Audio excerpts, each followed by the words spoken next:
এবার মহাকাশে শোনা গেল ফেরেস্তাগণের জিকিরের শব্দ। সম্প্রতি নাসা নিজের অজান্তেই আবিষ্কার করে ফেললো আসমানে থাকা ফেরেস্তাগণের জিকিরের ধ্বনি, যেই জিকিরের কথা মহানবী সাল্লাল্লাহু আলাইহি ওয়াসাল্লাম 1400 বছর আগেই তার উম্মতদেরকে জানিয়ে গেছেন। সেই জিকিরের ধ্বনি যেন এবার প্রকাশ পেল সুদূর মহাকাশে, যা দেখে বিধর্মী বৈজ্ঞানিক এবং গবেষকরাও রীতিমতো চিন্তিত। সেই শব্দের উৎপত্তি স্থল এখন পর্যন্ত তারা নিশ্চিত হয়ে বলতে পারছে না, তবে এই শব্দগুলোই মিলে যাচ্ছে 1400 বছর আগে বলে যাওয়া প্রিয় নবী সাল্লাল্লাহু আলাইহি ওয়াসাল্লামের বাণীর সাথে।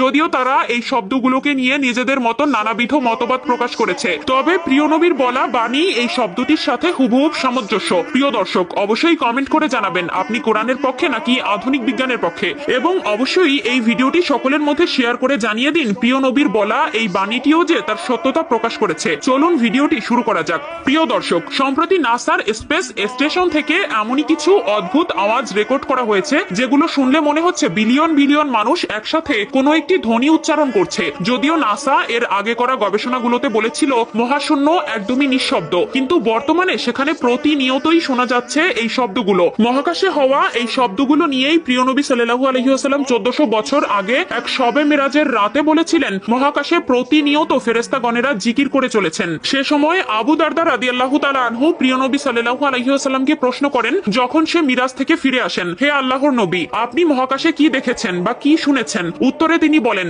আমি যা দেখেছি তা তোমরা দেখো না, আমি যা শুনেছি তা তোমরা শোনো না। আসমান কেঁপে ওঠে, আর তা কেঁপে ওঠারই যোগ্য। আসমানের 4 আঙ্গুল পরিমাণ জায়গাও নেই যেখানে কোনো ফেরেশতা আল্লাহর জন্য সিজদা বা রুকু অবস্থায় নেই। আল্লাহর শপথ, যদি তোমরা জানো আমি যা জানি, তবে তোমরা অল্পই হাসবে এবং অধিক কাঁদবে। তোমরা বিছানায় স্ত্রীর সাথে উপভোগ করতে সক্ষম হবে না এবং আল্লাহর কাছে দোয়া করতে ময়দানে বের হয়ে যেতে। সুনানে তিরমিজি হাদিস নম্বর 2312, মুসনাদে আহমদ হাদিস নম্বর 2665। রাসূলুল্লাহ সাল্লাল্লাহু আলাইহি ওয়াসাল্লাম এই হাদিসটিতে প্রচন্ড ঝাঁকুনির মতো শব্দ হচ্ছে বলেন। আগে ধারণা করা হতো মহাকাশ যেহেতু একটি বায়ুশূন্য স্থান, সেখানে শব্দ হওয়া কখনোই সম্ভব নয়, কিন্তু মহাকাশ গবেষণা কেন্দ্র নাসার একটি গবেষণায় বর্তমান সময়ে এটি প্রমাণিত হলো যে মহাকাশে শব্দ হচ্ছে। সংস্থাটি hour universe is not silent অথবা লিসেন টু দ্য ইউনিভার্স এর প্রতিবেদনে দেখা হয়েছে কিভাবে মহাকাশে শব্দ হয়। তো চলুন এবার শুনে নেই সেই শব্দের একাংশ।